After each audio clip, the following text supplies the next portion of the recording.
Dear students, ఇక్కడ మనకు కనిపిస్తున్నది యూనివర్స్ అని మనం తెలుగులో విశ్వం అని అంటాం. సో, యూనివర్స్ లేదంటే విశ్వం అనేది రెండిటితో తయారై ఉంటుందన్నమాట.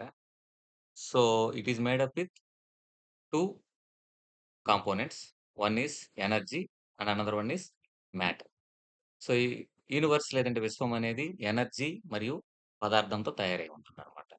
ఎనర్జీ అనేది ఇన్విజిబుల్. ఇన్విజిబుల్ అంటే అది మన కంటికి కనిపించదు. శక్తి మన కంటికి కనిపించినటువంటి రూపం. అదే విధంగా మ్యాటర్ అనేది మనకు కనిపించేటువంటి రూపం అన్నమాట. అంటే విశ్వం అనేది ఎనర్జీ మరియు మ్యాటర్‌తో తయారై ఉంటుంది. అందులో ఎనర్జీ అనేది మనకు కనిపించదు. మ్యాటర్ లేదంటే పదార్థం అనేది మనకు కనిపిస్తూ ఉంటుంది. మ్యాటర్ అనేది కూడా ఎనర్జీ నుంచే తయారవుతుందన్నమాట. ఎనర్జీని క్యాప్చర్ చేసి బంధించి పదార్థం అనేది తయారవుతుందన్నమాట. సో, ఈ విధంగా యూనివర్స్ మొత్తంలో ఎనర్జీ అదే విధంగా పదార్థము అంటే మ్యాటర్ అనేటివి ఉంటాయన్నమాట.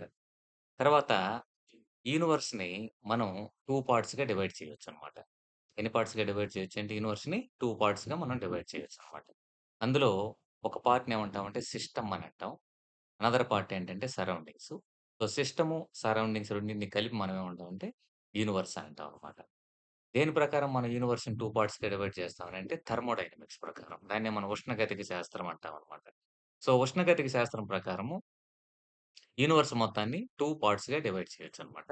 అందులో ఒకటి సిస్టము, రెండోది సరౌండింగ్స్. సిస్టమ్ అంటే ఏంటి? It is our study of interest అనమాట. అంటే యూనివర్స్‌లో మనం దేని గురించైతే స్టడీ చేయాలనుకుంటున్నామో, దాన్నే మనం సిస్టమ్ అని అంటామనమాట.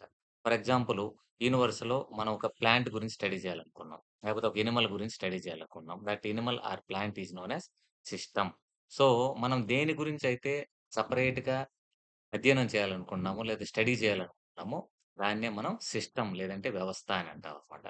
అది కాకుండా మిగిలిన మొత్తం యూనివర్స్‌నే సరౌండింగ్స్ అంటామనమాట. So, the rest of universe except system is known as surroundings. So, system అంటే ఏంటంటే, it is our study of interest. Whatever the thing want to study in the universe is known as system. The rest of the universe is known as surroundings. Systems and surroundings రెండిటిని కలిపి మనం ఏమంటామంటే universe అంటామనమాట. ఇది ఎవరు divide చేశారు? దేని ప్రకారం divide చేసాం? ఈ సిస్టమ్, సరౌండింగ్స్ అనేది దేని ప్రకారం చేసామంటే థర్మోడైనమిక్స్ ప్రకారం చేసామనమాట. సో, యూనివర్స్‌లో ఏమేమి ఉంటాయి మనకి? సిస్టమ్, సరౌండింగ్స్ అని 2 భాగాలుంటాయి. అదే విధంగా యూనివర్స్ అనేది దేనితో తయారై ఉంటుందంటే ఎనర్జీ అదే విధంగా పదార్థంతో తయారై ఉంటుందనమాట. ఇప్పుడు వీటిని ఆధారంగా చేసుకొని సిస్టమ్స్‌ని 3 పార్ట్స్‌గా డివైడ్ చేశారు. 3 టైప్స్‌గా డివైడ్ చేశామనమాట. అందులో ఒక రకమైన సిస్టమ్ ఏంటంటే ఐసోలేటెడ్ సిస్టమ్. ఐసోలేటెడ్ సిస్టమ్ అనేది సరౌండింగ్స్‌తో సిస్టమ్ అనేది ఎప్పుడు ఇంటరాక్ట్ అవ్వదు. ఇంటరాక్షన్ అనేది జరపదనమాట. అలా జరపకుండా ఉంటే దాన్ని ఐసోలేటెడ్ సిస్టమ్ అంటామనమాట. యూనివర్స్‌లో ఐసోలేటెడ్ సిస్టమ్స్ అనేటివి ఎగ్జిస్ట్ కావు. ఎగ్జిస్టెన్స్ అనేది ఉండదు. అంటే ఈ సిస్టమ్ అనేది సరౌండింగ్స్‌తో ఎప్పుడు ఇంటరాక్షన్ అనేది జరపదు కాబట్టి, ఈ సిస్టమ్ ఎగ్జిస్టెన్స్ అనేది కష్టం అనమాట. అందులో యూనివర్స్‌లో ఐసోలేటెడ్ సిస్టమ్స్ అనేటివి ఉండవు. రెండో రకం సిస్టమ్ ఏంటంటే క్లోజ్డ్ సిస్టమ్స్ అన్నమాట. ఇక్కడ ఈ సిస్టమ్ అనేది ఈ సరౌండింగ్స్‌తో ఎనర్జీ ద్వారా మాత్రమే ఇంటరాక్షన్ జరుపుతూ ఉంటుందన్నమాట. అంటే సిస్టము సరౌండింగ్స్‌తో ఇంటరాక్షన్ జరుపుతుంది. In the form of by means of energy. So, ఎనర్జీని తీసుకొని అలా ఎనర్జీని సరౌండింగ్స్‌లోకి రిలీజ్ చేయగలిగేటువంటి కెపాసిటీ ఉండేటువంటి సిస్టమ్స్ అన్నిటిని కూడా క్లోజ్డ్ సిస్టమ్స్ అంటామనమాట. All closed systems are non living things. అంటే వాటికి ప్రాణం ఉండదు.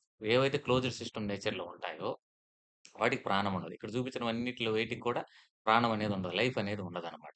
సో, క్లోజ్డ్ సిస్టమ్స్ అంటే నాన్ లివింగ్ థింగ్స్. ఎందుకని అవి క్లోజ్డ్ సిస్టమ్ స్టేట్‌లో ఉంటాయనంటే because they can exchange with the surroundings only energy.